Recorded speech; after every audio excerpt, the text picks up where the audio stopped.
In 2022, something happened in Canada that should have stopped the world in its tracks. Hundreds of ordinary citizens, teachers, mechanics, stay-at-home moms, all had their bank accounts frozen for legal donations they made. No trial, no warrant, no just cause. Just a government decree signed in the name of a made-up emergency. It was the first time in the modern West that financial access, the driving heartbeat of everyday life, was switched off by a head of state for political reasons. In the book 1984, George Orwell wrote, "If you want a picture of the future, imagine a boot stamping on a human face forever." Orwell understood what so many seem to have forgotten. Governments are made of humans, and power corrupts humans. Governments are extremely useful in protecting the weak from the powerful. They allow us to act as a collective and stand in opposition to those who would conquer or just take from us. But they also tend towards tyranny. When you remember their utility but forget the tendency to tyranny, you invite the boot upon your face. As Thomas Jefferson said, the price of liberty is eternal vigilance. And now, with the rise of artificial intelligence, we have to be more vigilant than ever. AI is a miracle, and I couldn't be more thrilled to live on the timeline where we get to see the fruit it will bear, but it won't be benevolent by accident. It will require us to make demands of our government and limit how it can be used.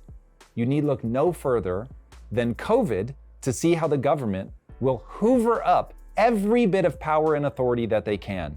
Given half a chance, they will run every aspect of our lives that we let them. Who we can see, where we can go, and even what we can do. Every crisis makes people crave safety. Every cry for safety expands the government's control. Every bit of control they seize forfeits another freedom and marches us one step closer to tyranny. In the face of that, ask yourself, what will be the result of allowing the government to enact digital IDs, CBDCs, and overt and covert influence over the AI models that will run much of society? If we're not vigilant right now, digital IDs, social credit scores, and the like are going to become the most oppressive boot in human history, truly pressed down on our faces forever.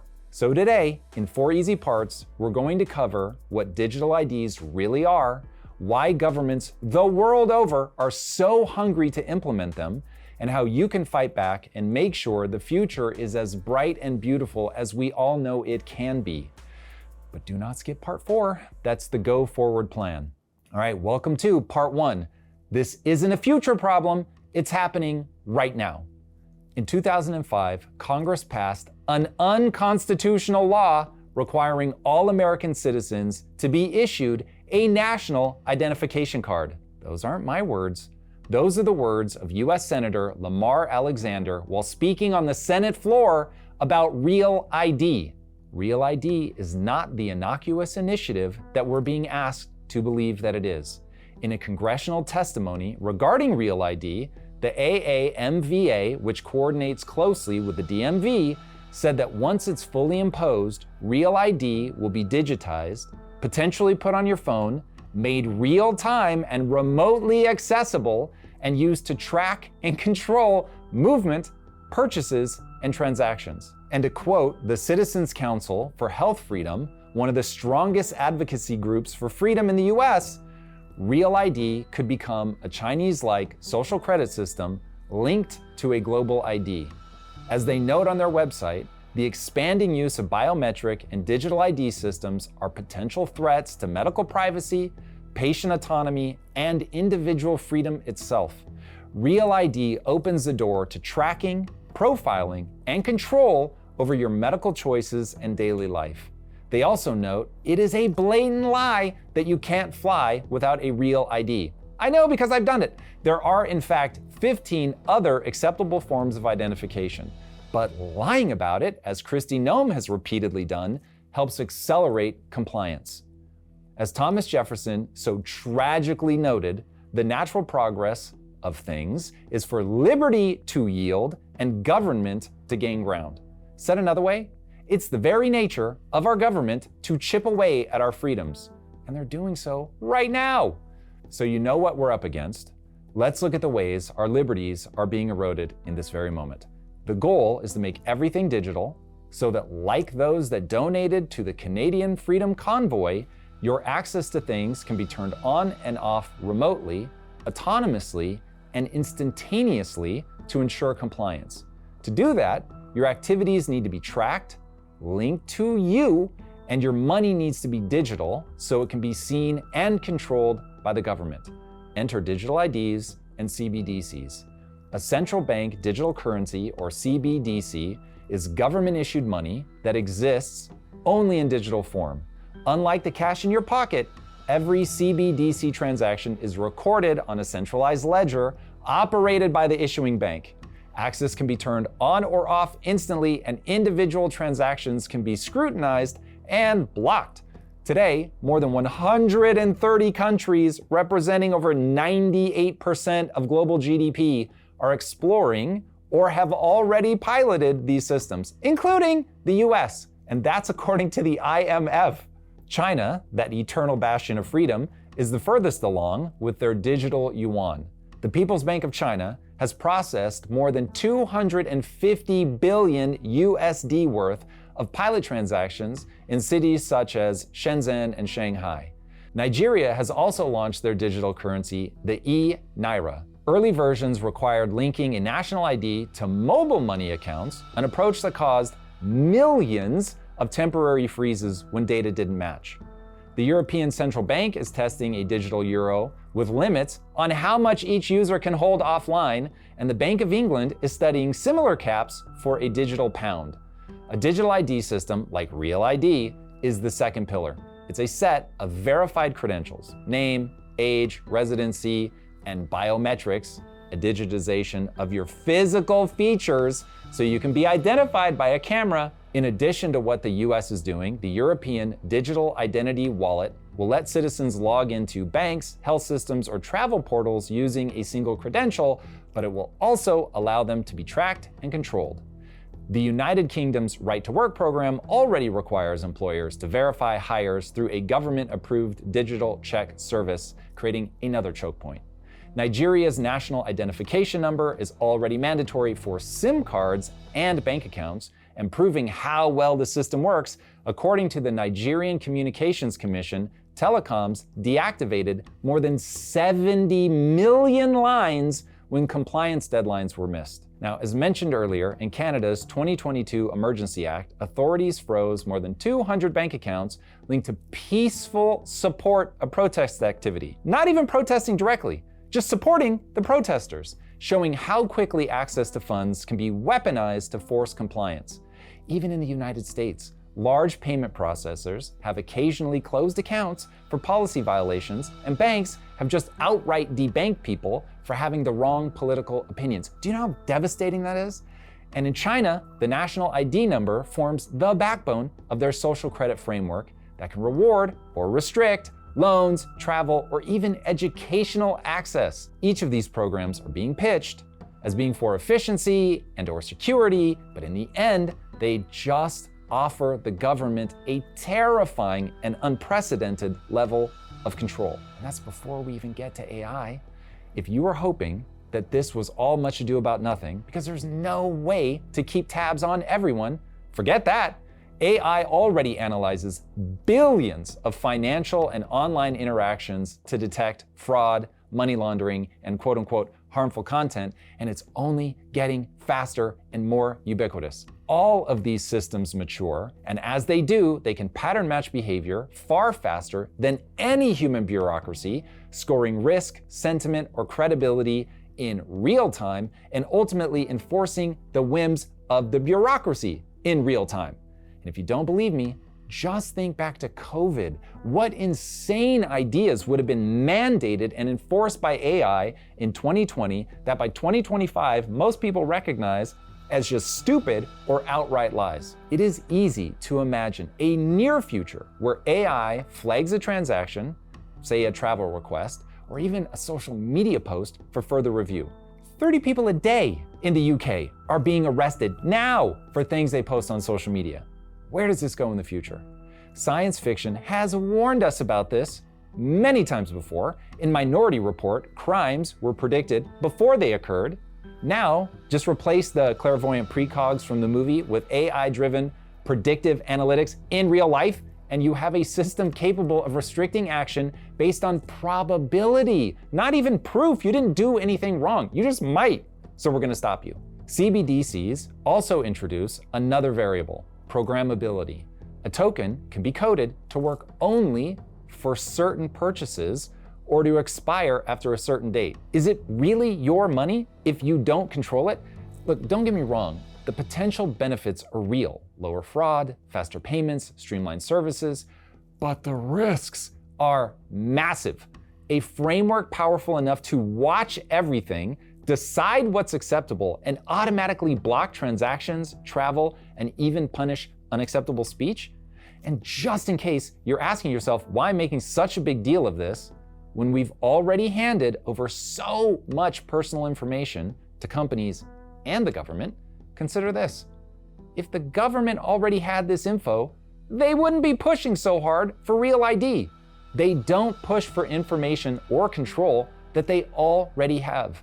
You have more control now than you think you do, but we are losing it every day, and things can and will get worse if we just go along to get along. The show will be right back in just a second, but first I want to talk about something that just happened to me, and it sadly could happen to you. I had my phone hacked while traveling. It was a nightmare, and here's the thing, I'm not the exception. AT&T, Verizon, T-Mobile, they've all made headlines for massive data breaches and surveillance scandals. When they're not losing your data, they're actively selling it. Your carrier is the weakest link in your digital security. VPNs and encrypted apps cannot protect you from attacks that happen at the network level. Cape is different. It's a secure mobile carrier built from the ground up with privacy as its first principle. They don't collect your name, social security number, or address during signup. They can't lose or sell what they don't collect. Cape owns its own mobile core, which means they control everything. From what data is collected to how your account is authenticated. Click the link in the show notes to get 33% off your first 6 months with Cape. And now, let's get back to the show. So welcome to part 2. This is a game of control. In the United Kingdom, police issued over 85,000 COVID-related fines for offenses like sitting in a park or walking too far from home. That's real. In Australia, more than 26,000 military personnel were deployed domestically for public health compliance. In Melbourne alone, police arrested more than 20,000 people for breaching curfew or unauthorized travel. In Italy, drones and helicopters patrolled coastal towns to enforce quarantine. In France, they required citizens to carry printed travel certificates for every trip outside their home. In South Africa, 300,000 people were charged for curfew breaches within 6 months. Britain launched a COVID status certification pilot that required digital passes for entry to stadiums and events. Google, guess what they were doing? They logged over 2 trillion location updates per day to produce mobility reports that they then shared with governments. This was years ago. In the United States, over 23 million jobs were classified as non-essential, and businesses that stayed open risked criminal penalties. Churches were closed in 31 states, while liquor stores remained exempt. That's the kind of decision-making we're up against. Facebook and Twitter removed or flagged more than 100 million posts for COVID misinformation. YouTube took down over 1 million videos for the same reason. Are you really telling me you can't imagine governments triggering restrictions based on other emergencies? Acute or long-standing? Things like meat overconsumption, energy overusage, water overusage, wasteful spending, etc. All of those could become triggers for restrictions. And who gets to decide what's overusage? The government. COVID certainly isn't the only time the government has overstepped. In the 45 days alone after 9/11, Congress passed the US Patriot Act, which gave the government its broadest surveillance powers in US history. According to the ACLU, Section 215 authorized bulk collection of Americans' phone and internet records without individual warrants. By 2006, the NSA's Stellar Wind program was capturing up to 3 billion phone call and email records every day. Air travel obviously changed overnight. The Transportation Security Administration was created in November 2001 and then grew from 0 to 65,000 employees in less than a year. Between 2001 and 2011, the number of CCTV cameras in London more than tripled, making it the most surveilled city in the democratic world. By 2013, Edward Snowden, remember him?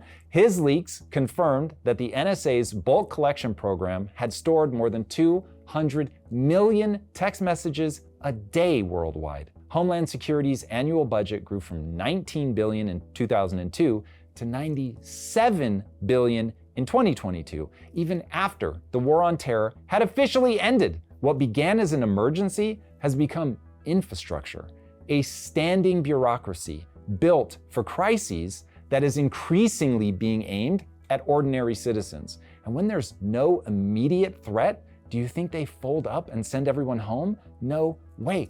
Every government agency is trying to get more dollars to create more programs. The nature of any organization is to stay alive and grow. That's why there was such an immediate and aggressive immune response to Doge. I did a whole video on that, which you can watch right here. It is critical to remember that even smart people can believe really dumb things. Think about the food pyramid. That was an unmitigated disaster that almost certainly shortened human life expectancy, built on top of lies and stupidity and propagated by the well-meaning and the malicious alike. The quote-unquote elite class is so convinced they know best. And they have proven over and over they are perfectly willing to enforce compliance, even when they're wrong. The only thing that has ever come to our aid is the scientific method. And I'm not talking about follow the science. I'm talking about the scientific method, the process by which ideas are debated and tested, and most importantly, falsified. I'm talking about the eternal humility one needs to have burned into their soul, given how wrong we have so often been as a society, that ultimately allows people to discover the truth through experimentation, debate, and being able to talk. Remember, please, it was a government that made Socrates drink hemlock for teaching the youth to question everything. We would consider that madness now. It was the Catholic Church acting as a governing body that put Galileo under house arrest for the rest of his life for saying the earth revolved around the sun. That was his crime. Something that we all recognize as obvious today. The modern US government told an entire generation to fear fat and gorge on sugar. And it was the FDA that approved opioids as non-addictive, then watched as millions became addicted and hundreds of thousands died. It was the CDC that told people, trust the science, then fired people who asked to see the data. I could go on and on for days. But suffice it to say, the dumb things get pushed on people all the time. Do we really want those same people to have total control over our lives in the form of digital ID and CBDCs? From where I stand, the answer is obviously no. That's exactly what the founders of this country were trying to get us to understand. Power corrupts, and absolute power corrupts absolutely. So why hand over even more power on top of their already unprecedented authority to spy on us, cancel us, debank us, and more? We shouldn't. We should push back. So welcome to part 3. Freedom is required for prosperity. According to UN migration data, more than 100 million people have immigrated to the United States since its founding. That's more than any other nation in recorded history by a lot. The US is home to 1/5 of all global migrants, even though we hold less than 5% of the world's total population. If people move, they basically move to the US. The question is, why? What do we have that other countries lack? The answer, in a word, freedom. It's become passé, to Americans at least, that have grown up here and been slapped around by government debt and inflation. But the reality is, even despite that, America is the greatest country on earth, as evidenced by the data of where people move. If people vote with their feet, they have clearly voted for America. Freedom attracts talent, and talent creates innovation. Americans hold over 45% of all Nobel Prizes ever awarded in science and economics. Again, despite the fact that we only have 5% of the world's population. Of the world's 100 largest technology companies, 67 are headquartered in the United States. Roughly half of global venture capital investment flows through US firms. All 10 of the top 10 most valuable brands on earth were born inside of one system, a constitutional democracy built on individual liberty, built on freedom. Despite being such a small fraction of the world's population, America generates roughly 25% of the world's GDP. Across 2.5 centuries, net migration, invention, and wealth have followed the same gravitational pull, freedom. But freedom isn't a vibe or a throwaway buzzword. It's a system, a hyper-intentional system that the Founding Fathers worked tirelessly to protect from the human tendency to bend towards tyranny. To avoid that, they built the land of the free on a set of rules, replete with checks and balances, to ensure that power never over-accumulated. To protect those freedoms and ensure we've got a shot at continuing to be the beacon to the world, we need to understand 3 points.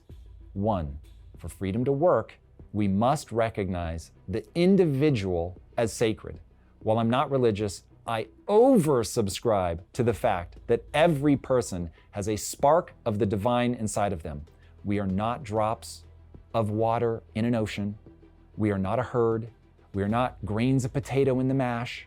We are individual humans with agency, and it is the individual, not merely the collective, that is sacred and needs to be preserved. When the collective is viewed as a single organism, you run the risk of Mao's China. So what if you have to starve 45 million people to death to usher in the utopia? Which he did. Small price to pay, right, for collective harmony. When the individual is sacred, none of that flies. The collective is taken care of by protecting the individual and their individual rights. 2, when outcomes are uncertain, competition beats command control. Let's be very clear about the nature of progress. Everyone thinks they have the answer, but the way we actually make progress is not by listening to the people who say, trust me, or follow the science. We make progress by trying things, failing, getting smarter, and then finally figuring out the right answer. We'll get back to the show in just a second, but first, I want to talk about the billion-dollar industry you're funding without even knowing it. Most people do not understand that data brokers are making millions by collecting and selling your personal information. Your address, your phone number, your email, even your social security number. Scammers use it for identity theft, criminals use it for financial fraud, stalkers use it to find you, and it's all completely legal. That's where Incogni comes in. They track down your personal data across hundreds of data broker sites and remove it automatically. You create your account, authorize Incogni to act on your behalf, then they handle everything. Plus, their custom removals feature lets you send them any link where your data appears online. Their team then goes in and removes it for you. Take back control of your personal data. Go to incogni.com/impact and use code IMPACT for 60% off an annual plan. Try it risk-free for 30 days. And now, let's get back to the show. No one has a monopoly on the truth. In fact, most of the things we think are true today will be obviously wrong to a grade schooler in 50 years. It's wild how often that's happened throughout history. Progress is realizing that no one really knows what's going on, and therefore, you've got to let people try. Thousands of experiments. People pursuing things most think are absolutely insane. That's Silicon Valley's secret. Permissionless trial and error. Delusional, quite frankly, entrepreneurs who are convinced they're going to succeed. Most are wrong. The vast majority fail, talking over 90%. But a few ideas actually work, and we all get to benefit from having let them all try instead of trying to control it from the top down. America has institutionalized this process. Low barriers to entry, strong property rights, deep capital markets, a culture that celebrates the builder, the risk taker. There are rails, to be sure, but the government works best when it gets the hell out of the way and lets the builders try to build. That's why the US produces a wildly outsized share of Nobel Prizes, patents, unicorn companies, and breakthroughs. It's not because we have the smartest government officials or brilliant regulations or digital ID or AI. The government stays out of the way. We respect individual freedom. Even China, whose political system yielded unimaginable amounts of death in my lifetime, finally had to imitate capitalism to escape mass poverty.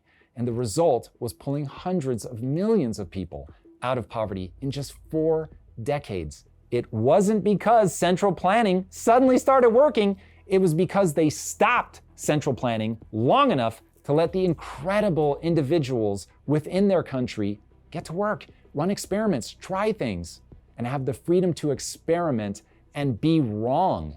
That freedom compounds faster than the most brilliant elites trying to tell everyone else what to do. Orwell said it the cleanest.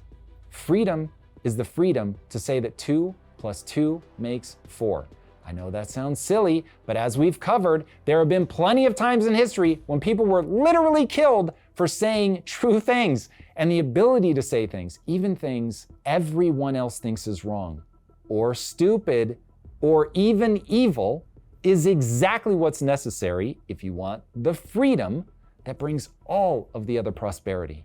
The third idea you need to face if you want freedom to ring is that you can spot the bad systems by one simple test. Do they have to stop people from leaving? The Berlin Wall wasn't built to keep outsiders from breaking in. It was built to keep citizens from getting out. North Korea doesn't have an immigration problem. Cuba didn't build a flotilla to chase people away. If a society needs walls, exit visas, or armed borders to hold on to its own people, it's confessing that life is better, obviously, somewhere else. Now, I say all of that to say, freedom comes at a cost, and America has to decide right now if it's still willing to pay the price for freedom. Because digital IDs, CBDCs, and endless AI surveillance is not freedom. When being able to spend your own money or move around depends on the opinions of bureaucrats, you're no longer free, and you lose all of the prosperity that freedom brings. If we want prosperity, we need a culture and legal architecture that privileges the individual over the collective, over the system itself, that gives people the right to be wrong. So what now? How do we protect the very thing that made us the greatest nation on earth? Welcome to Part 4, How to Resist and Ensure This Never Happens. In 1966, China's Cultural Revolution empowered youth guards to police thought, and millions were persecuted and even killed for dissent. In 1976, Argentina's military junta launched the Dirty War, disappearing an estimated 30,000 citizens accused of subversion. In 1989, the Tiananmen Square crackdown killed hundreds, possibly thousands, of peaceful demonstrators calling for reform. In 2022, Russia's fake news law made it a crime to call the Ukraine invasion a war, punishable by up to 15 years in prison. Here in the US, the Church Committee exposed illegal surveillance of our own citizens, leading to permanent intelligence oversight in the FISA court. Governments can and do break bad all the time. As documented by political scientist R.J. Rummel, in the 20th century alone, governments killed approximately 200 million of their own citizens. As I have discussed many times, including here, the West has lost sight of its own values. And as the saying goes, all it takes for evil to win is for good men to do nothing. But I'm going to believe you're not the type who does nothing. That's why you watch this channel. You're prepared to stare nakedly at the realities of the day and take action to maintain the beautiful, incredible world that we all see around us. There's no sense in hand-wringing or panicking, but there is clear sense in taking action. So let's get to it. Here are the 7 steps you can take right now to ensure our government stays on the right track when it comes to digital IDs. 1, speak up. Use your voice and your vote. Post, write, communicate, vote in whatever way suits you, but don't remain silent. See something, say something. Support candidates who oppose digital IDs like Real ID. Same with CBDCs, and be sure to back strong privacy protections. And for the love of God, defend free speech. Start by defending the right for people to say things you hate. Defending things you agree with is not going to help. Show up locally. City councils, school boards, state houses, small rooms often are the places making the biggest rules. File comments. When agencies propose rules, ID, payments, biometrics, whatever the case, there's often a public comment window. Use it. And tag me on X, by the way, if you see something that I might have missed. Submit FOIA record requests. If you like sleuthing and are the kind of person who filters by new on Reddit, ask for the memos. Ask for the info about pilot programs and things like vendor contracts. A lot of stuff is hiding in plain sight, but we all have to ask for it. 2, box in emergency powers. Demand sunset clauses. Every temporary authority needs an expiration date and an explicit revote. Every time there is a crisis, you can pretty much guarantee it will be used to gobble up more power and control. Limit the damage by insisting on sunset provisions. Support independent oversight. The government plays fast and loose with our data and privacy right now. Push for oversight run by people who are fiendish about protecting privacy. Require public reporting. How many flags, freezes, and denials are there? For what reason? Publish the numbers quarterly. I have a feeling we'd be shocked by the scope of people our own government takes actions against. Imagine having this kind of reporting during COVID. Instead, people were covertly censored and debanked under government pressure. 3, push back on Real ID mission creep. Ask Congress for 2 actions. 1, direct TSA to withdraw progressive enforcement of Real ID at airports. Remember, it is already a lie that you can't fly without Real ID. You most certainly can, despite what they tell you. But in the coming years, this will be enforced more and more unless they are pressured to stop. 2, repeal or replace the Real ID Act with a voluntary privacy-preserving standard. Also, remind the government that the states' rights exist for a reason, that they are enshrined in the Constitution, and that a federal ID usurps many of those rights.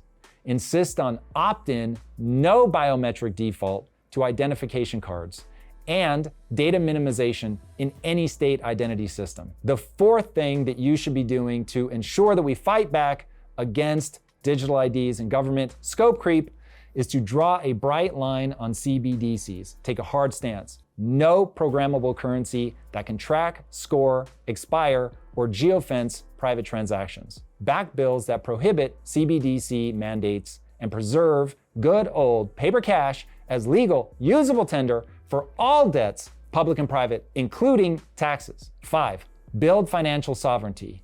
You need to be on multiple rails here. Keep accounts at more than one bank or credit union and maintain a cash buffer for emergencies. Learn about self-custody. Now I get it, this one is tricky, but it's wise to learn how to hold a portion of savings outside of traditional banking. Crypto is becoming more and more mainstream by the day, and it's decentralized and harder to seize, so take the time to learn about it. Automate your resilience. Separate spend, save, and sovereign buckets so a freeze on one of your payment rails does not leave you without options. 6, upgrade your digital hygiene. Use privacy tools like a privacy-first browser, tracker blockers, a password manager, and hardware 2FA keys. DuckDuckGo is making a hard push to be this option. They're worth looking into. Use encrypted messaging. Default to end-to-end encrypted messaging for sensitive conversations. Things like Telegram and WhatsApp are widely used for this purpose. Engage with biometrics as little as possible. Most people don't know this, but you can opt out of the pictures at the airport. Never hand over biometrics casually, as they will be used to track and identify you without your express consent. 7, Define your values so you're not purely reactionary in a crisis. I considered leaving this one out, but the reality is I think a lot of our problems stem from the fact that people are reactive instead of proactive. They steer by feelings and vibes rather than a predefined set of values. As religion disappeared, so did our adherence to prescribed value sets. That's fine, I guess, as long as we take the time to redefine our values and anchor them to something specific. For me, my value system is anchored around the inalienable sovereignty of the individual. All of my thinking cascades from that premise and the premise that we're evolved creatures that suffer and that suffering has knowable causes that are effectively universal. Given that, suffering should be and can be minimized whenever possible without compromising the rights of others. This is the moment when free people remember how freedom is actually kept. Power granted in fear rarely fades in calm. Each crisis writes a new rulebook, and it never tears itself up. So as you see the debate about digital IDs raging, don't sit quietly on the sidelines. And if you need one final jolt to get you in action, here's a burning shot of Murica from Samuel Adams as the parting shot of this video. If you love the tranquility of servitude better than the animating contest of freedom, go home from us in peace. We ask not your counsel or arms. Crouch down and lick the hands which feed you. May your chains set lightly upon you, and may posterity forget that you were our countrymen. Gave me the chills. Harsh words from our man, but if you stand for nothing, you will fall for anything. All right, if you want to join me as I explore ideas like this live, be sure to join me for the Tom Bilyeu Show live on Wednesdays and Fridays at 6 a.m. Pacific time. Join the discussion or just hang out and chat as I go in on the most important topics of the day. All right, until then, my friends, be legendary. Take care. Peace. If you like this conversation, check out this episode to learn more. In the last year, the price of gold has increased by more than 50% and crossed 4,000 for the first time in history. This happens in times of crisis.